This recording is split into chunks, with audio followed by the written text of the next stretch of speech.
नमस्कार दोस्तों, स्वागत है आपका हमारे YouTube चैनल पर। तो आज फिर हम आपके सामने एक मज़ेदार और प्रेरणादायक कहानी लेकर आए हैं।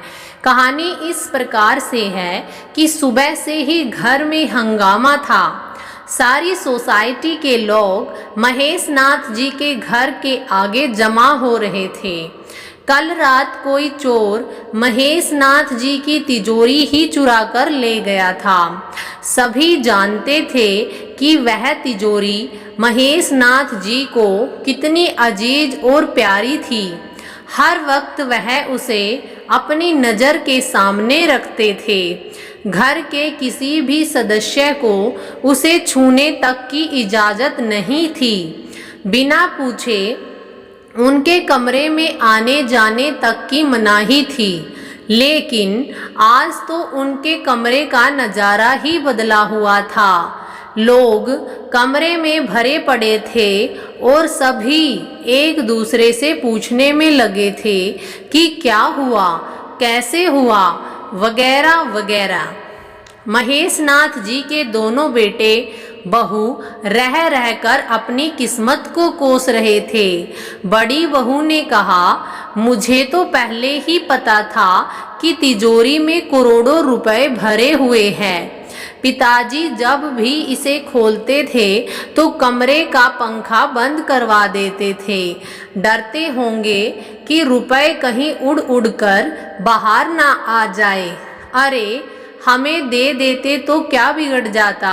यहाँ मर मर कर पाई पाई जमा करते हैं, तब जाकर किसी तरह घर का खर्च निकल पाता है। अपने ही खून है हम, कोई गैर थोड़ी ना है।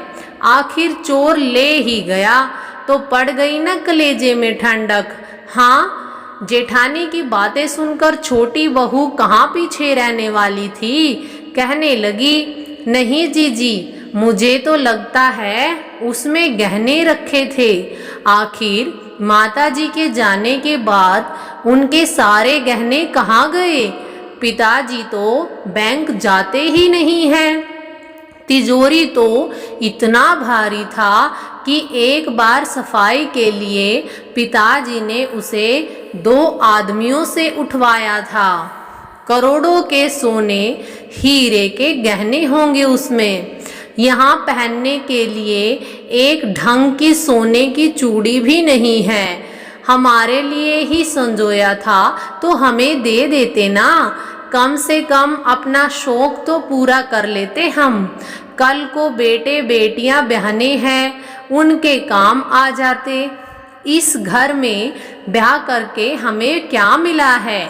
दिन भर बस चौका चूल्हा करते रहते हैं। पिताजी ने हमारे साथ बिल्कुल सौतेले जैसा व्यवहार किया है। अब चोर ले गया तिजोरी तो क्या कर लेंगे वह। हाय हाय, हमारी तो किस्मत ही खराब है जो इस घर में शादी करके आ गए। अपनी पत्नियों का रोना धोना देखकर दोनों बेटे उन्हें सांत्वना देने लगे। उनसे भी रहा नहीं गया, अपने पिताजी को सीख देने लगे। पिताजी, आजकल रुपए गहने कोई घर में रखता है क्या। आपको तो हम लोगों के ऊपर विश्वास ही नहीं है। हमें दे देते तो हम बैंक के लॉकर में रख देते। ये उम्र आपके भजन करने की है। घूमिए, टहलिए, दोस्तों से मिलिए। दिन भर पैसे पकड़कर बैठना क्या अच्छा लगता है। सही तो कह रही है आपकी बहुएं।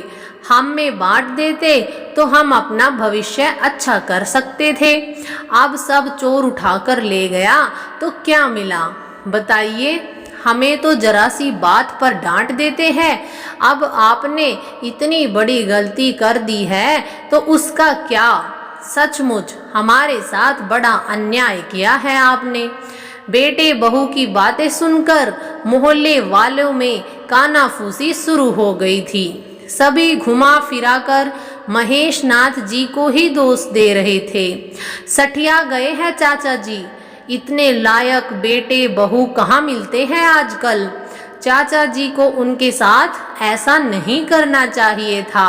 अरे धन अपना ही होता है कि बच्चे, आखिर बच्चों के लिए ही तो धन दौलत जोड़ता है इंसान, उनमें बांट देते तो अच्छा नहीं होता क्या? बेटे बहू कितना करते हैं उनके लिए, बेचारी बहुएं एक पैर पर खड़ी रहती है रात दिन। कोई और होता तो सारी दौलत लुटा देता ऐसे बच्चों पर, लेकिन चाचा जी को दौलत का मोह किस कदर जकड़े हुए है इस उम्र में। हे भगवान, कैसे कैसे लोग रहते हैं दुनिया में। सबकी बातें सुनकर महेश नाथ जी के पुराने नौकर सेवक राम को अच्छा नहीं लगा। वह लोगों को बाहर जाकर बैठने के लिए कहने लगा। धीरे धीरे लोग बाहर निकलने लगे।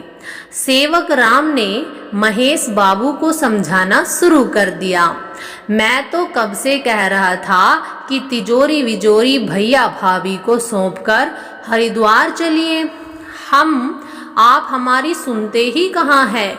माता जी भी कहते कहते थक कर चली गई, पर पता नहीं देर रात तक जाग जाग कर क्या संजोते रहते हैं आप उस तिजोरी में। अब चोर उठाकर ले गया सब। लोग दुनिया भर की बातें कर रहे हैं, भैया भाभी भी आपसे दुखी है। इन सब से क्या मिल गया आपको? आप खुद भी तो दुखी होंगे। आज माता जी होती तो सोचिए क्या गुजरती उन पर। इन सारे तहलकों के बीच यदि कोई बेफिक्र और चिंतित था और निश्चित था तो वो थे महेश नाथ जी। उन्हें अफसोस जरूर था कि उनके जीवन भर की पूंजी चोर चुरा कर ले गए थे, पर आज एक बड़ी सीख भी मिली थी कि कैसे दुनिया में आदमी अकेला आता है और अकेला ही चला जाता है। बेटे बहू, रिश्ते नाते, मित्र सब बस अपनी अपनी सोचते हैं। कुछ भी कर लो, पर लोगों को दौलत की ही फिक्र ज्यादा होती है, इंसान की नहीं होती। कम ही लोग ऐसे हैं जो अपनी और दौलत की परवाह किए बगैर परिवार और लोगों की भलाई में लगे रहते हैं। उन्हीं लोगों में से एक थी उनकी पत्नी सुमिता।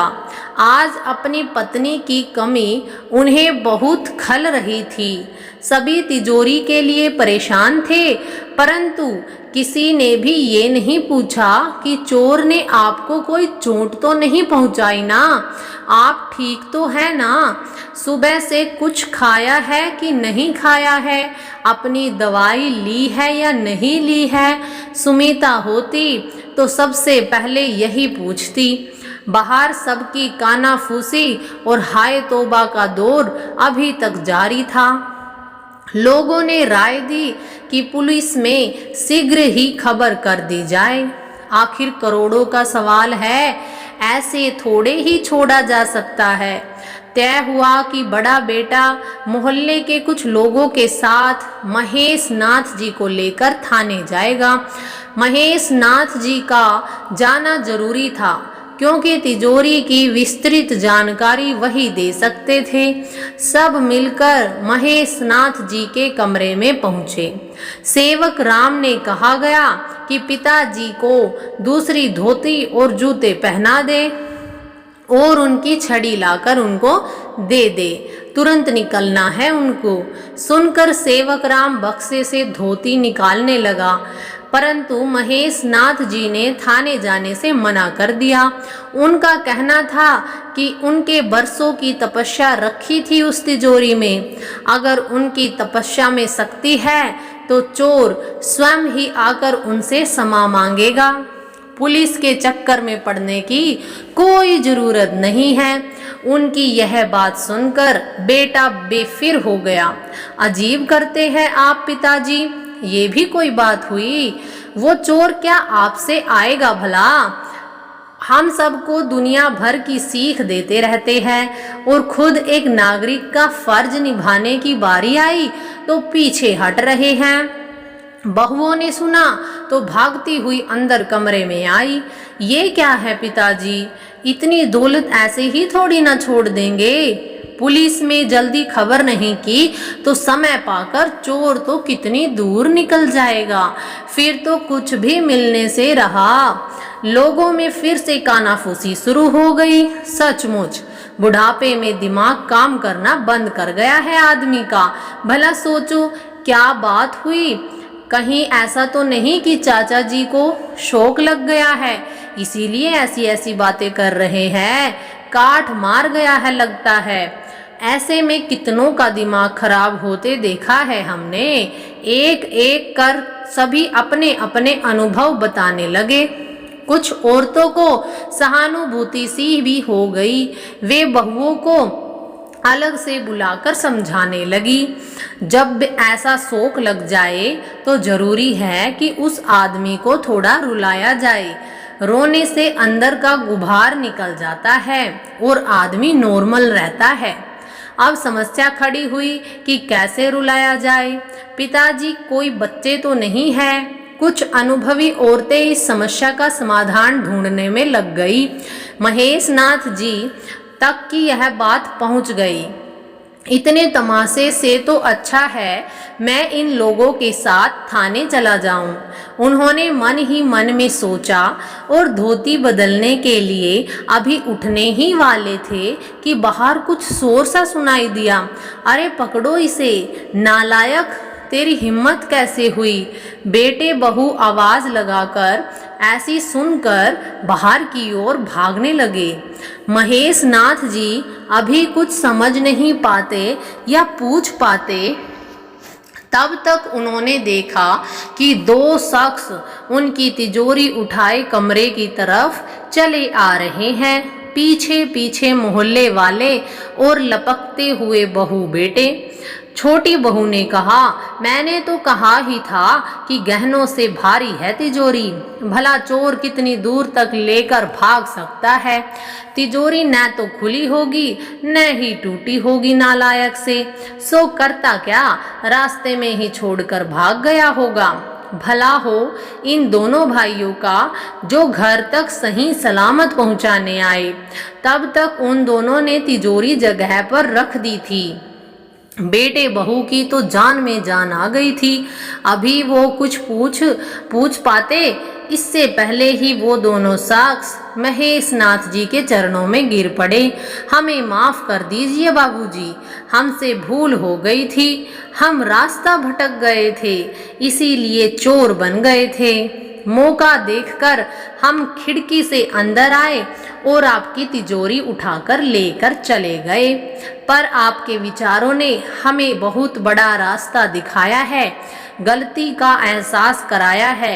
अब हम अपने किए पर शर्मिंदा है, आगे से ऐसा कुछ भी नहीं करेंगे। क्या तुम दोनों ही चोर हो? बेटे ने पूछा। हाँ भैया जी, हमसे गलती हो गई है, चोर ने यह जवाब दिया। यह जानते ही वो दोनों की चोर है। पूरी भीड़ उन दोनों को मारने पर उतारू हो गई, पर महेश नाथ जी बीच में आए और सबको शांत रहने के लिए कहा। सबकी राय हुई कि तिजोरी खोलकर देखा जाए। कुछ भी गायब हुआ तो इन दोनों को पुलिस में दे देंगे। तिजोरी खोली गई। सब अपनी आंखों से करोड़ों रुपए और गहने देखने को उतावले थे, लेकिन यह क्या, तिजोरी में तो कागज भरे पड़े थे। सबकी आंखें आश्चर्य में डूबी हुई थी। शाही से रंगे कागज कोई तिजोरी में क्यों रखेगा? किसी ने कहा, अरे जमीन जायदाद की वसीयत होगी। इतना सुनते ही भीड़ फिर से उतावली होकर देखने लगी। इतनी जमीन थी चाचा जी के पास, फिर 3 कमरों में इस छोटे से घर में क्यों रहते हैं? बड़ा घर क्यों नहीं ले लेते? बेटे बहू वसीयत के कागजात देखने के लिए उतावले हो रहे थे।